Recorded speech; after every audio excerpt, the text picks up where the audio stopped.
प्रिय भाई और भौणी माने नमस्कार।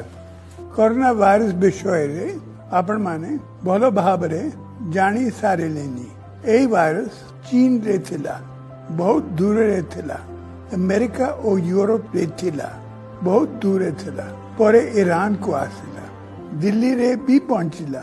एबे एही वायरस हम घर पाखरे पहुंचुची।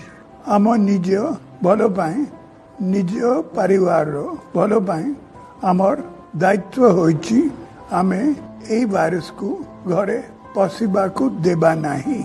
सेथि पाई ए लॉकडाउन गत 20 वर्षर सेवा मध्य रे मु मोर प्रिय ओडिशावासी को निकट रे अनेक अनुरोध रखिछि। आपण माने सब अनुरोध को पालन करूछंती। सेथि पाई मु आपण मानकर निकट रे रुनी। आज मु जेउ अनुरोध रखुछि ता होउछि सबुथरो गुरुत्वपूर्ण। आज मु आपण को निकट रे मो जीवन कार्यक्रम रखुछि। आपण और आपण परिवार सुरक्षा आपण को हाथ रे। कोरोना वायरस आपण को घर को आसीबा न आसीबा आपण को व्यवहार ऊपर निर्भर करूछि। आपण सावधान रहिले या आपण घर भीतर को पशि पारिबो नाही। मो जीवन कार्यक्रम रे आपण माने प्रतिदिन यही शब्द पाठ करंतु।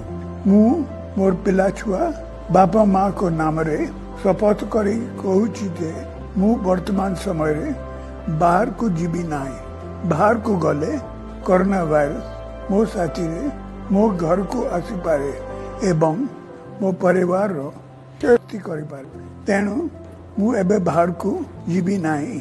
जदि जरूरी काम रे जीवी तेबे फेरिबा समय रे साबुन रे भल भाव रे 20 सेकंड पर्यंत हाथ धोई घर को पशिबी।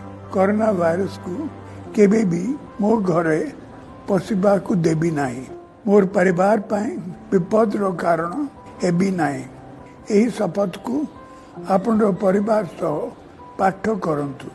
निज घर रे एंट्रेंस रे यहा को लगांतु एवं वीडियो करी सोशल मीडिया रे मो पाख को पठांतु।